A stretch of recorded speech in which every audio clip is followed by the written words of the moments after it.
சின்னையாவுடனோட கருத்து வேறுபாடு நீங்கிடுச்சா? கருத்து வேறுபாடு பொதுக்குழு நடந்ததுல பொதுக்குழுல அது உள்கட்சி விவகாரம். பொதுக்குழுல ஊழல் நண்பர்களை எந்த கட்சியும் அனுமதிக்க மாட்டாங்க, அனுமதிக்கிறதில்ல. அது எங்க உள்கட்சி பேசணும், அது சரியா போச்சு. அவர் மறுபடியும் வந்தாரு, பேசணும், அது ஒண்ணு இல்லை. இளைஞர் சங்க தலைவரா முகுந்த நீடிக்கிறாரா இல்ல நீங்க அறிவிச்சபடி நீடிக்கிறாரா? அநேக பொதுக்குழு அறிவிச்சிட்டோம், நியமன கடிதமும் கொடுத்துட்டோம். அவருக்கு நியமன கடிதம் நான் கொடுத்துட்டேன். அவர் நீடிக்கிறார் பேச்சே இல்லை. பொதுக்குழு அறிவிச்சுட்டான், நியமன கடிதம் கொடுத்துட்டேன். மறுநாள் நியமன கடிதம் இங்க வந்து டைப் பண்ணி கொடுத்துட்டேன்.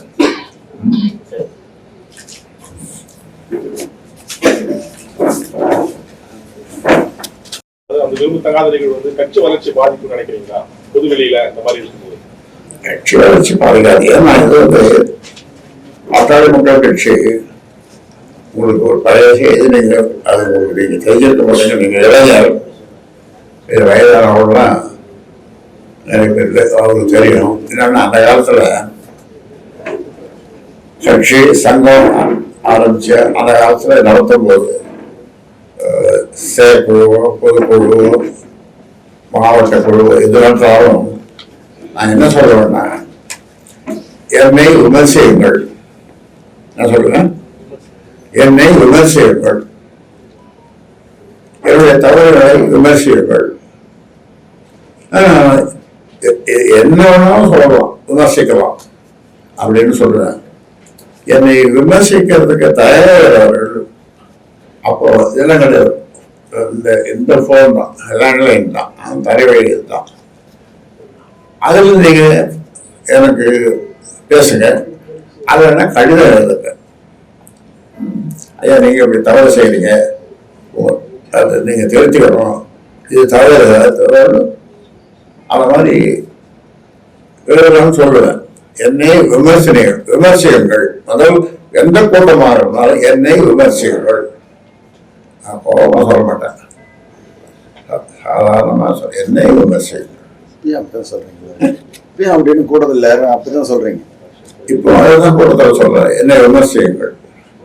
ஏன்னா தவறு செய்யாத மனிதன் இருக்கலாம், தவறு செய்யாத மனிதன் இருக்கலாம், தவறு செய்யாத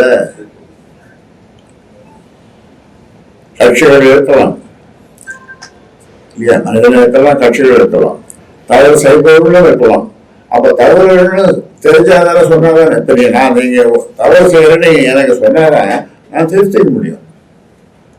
ராமதாஸ் சொல்றதெல்லாம் சரிதான் அப்படின்னு கேட்டு போனாங்க, இதெல்லாம் திருத்திக்க முடியாது, எனக்கு தெரியாது.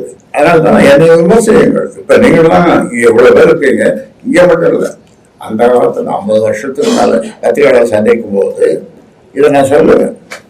பத்திரிகையாளர்கிட்ட சொன்னேன், என்னை விமர்சியுங்கள். நீங்க என்கிட்ட குறைகளை கேளுங்கள், எதோ வேணாலும் கேள்விகள் நான் சொல்றேன், அப்பெல்லாம் சொல்றேன், இப்ப கூட சொல்றேன், எந்த கேள்வி வேணாலும் கேள்வி. அப்படி நான் பலமுறை சொல்லியிருக்கிறேன், சொல்லிட்டுலாம் இல்லையா? எந்த கேள்வி வேணாலும் கேளு, எந்த கேள்வி கேட்டாலும் எனக்கு கோபம் வருவதில்லை. ஏன் கோபம் வரணும்? கோபம் வர முடியா? எந்த கேள்வி நீ அவன் கேட்டாலும் கோபப்படக்கூடாது. ஒரு கட்சியினுடைய தலைவராக இருக்கிற யாராக இருந்தாலும், தலைவரோ நிறுவனரோ வேற எந்த பொறுப்பில் இருந்தாலும், பத்திரிகையாளர் எந்த கேள்வி கேட்டாலும் கோபப்படக்கூடாது, சாந்தமாக பதில் சொல்லணும். இப்ப கலைஞர் ஒரு உதாரணம் சொல்றேன். கலைஞர் வந்து கூட்டணியில நாங்க இருக்கிறோம், திமுகவும் பாட்டாளி மக்கள் கட்சியும் கூட்டணி. அப்போ பத்திரிகையாளர்கள், நீங்க பத்திரிகையாளர் கேட்கறீங்க, நீங்க கூட்டணியில் இருக்கிறீங்க, உங்களை தினம் விமர்சிக்கிறாரு ராமதாஸ். அப்ப அவர் சொல்றாரு, அவர் அங்க விமர்சிக்கிறது அங்கிருந்து தைலாவரத்துல இருந்து எனக்கு தைலம் வருதுன்னு. அவர் எதையும் நளினமாக நாகரிகமாக சொல்வார். அவருடைய பதில் நாகரிகமாக இருக்கும், நளினமாக இருக்கும். எப்படி சொல்லியிருக்காரு, தைலாவரத்துல இருந்து எனக்கு தைலம் வருது.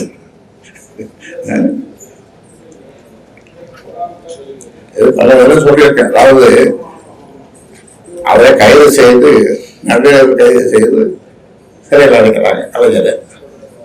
அப்ப நான் அவர் அந்த கட்சியோட கூட்டணியில இல்லை, திமுகவோட கூட்டணி இல்லை, அண்ணா திமுகவோட கூட்டணி. அந்த மாதிரி செய்யுது. மறுநாள் காலையில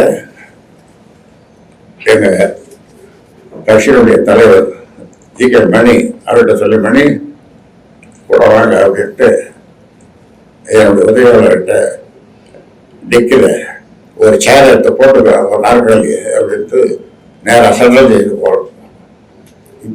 இப்போ குழந்தைங்க மாதிரி பொது மருத்துவமனை பக்கத்தில் இருந்தோம். சரி, அங்கே போயிட்டு இந்த உள்ள விட மாட்டோம்னு சொன்னோம். உள்ள விட மாட்டோம்னா அந்த டிக்கி தவிர நாற்காலி வச்சிருக்கேன், இங்கேயே போட்டு வெளியிலேயே உட்காந்து உண்ணாவிரதம் இருப்பான்னு அவன் பயந்துட்டான்.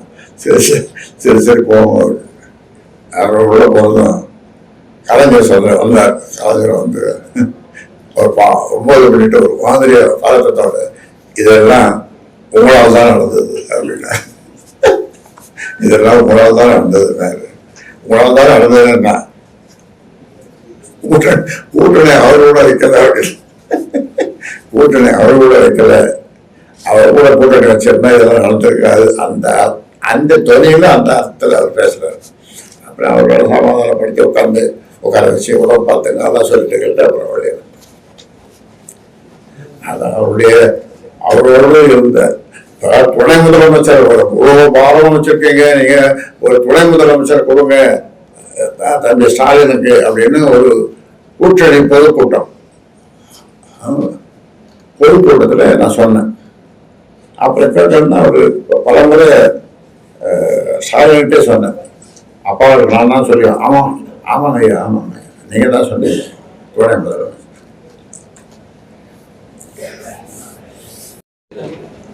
பொங்கல் பரிசு தொகை 1000 ரூபாய் கொடுக்க நிறுத்திட்டாங்க. நிறுத்திட்டாங்களா? அறிவிக்கல. பொருட்கள் கரும்பு இந்த 1000 ரூபாய் பொருட்கள் ரொக்க பணம் பற்றி அறிவிப்பு வரல சார்.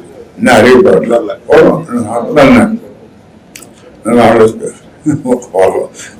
வரும் வரும் வரலாம், வராமையும் போகலாம்.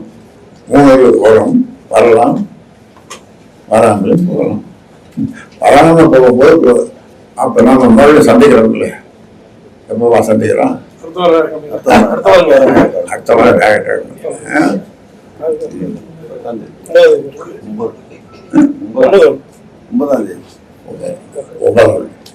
சந்திக்கிறோம். இப்ப அதுல இதெல்லாம் முடிச்சாங்க. ஆங்கில ட்ரெயினை சொல்றது ஆஃப் த ரெக்கார்டா?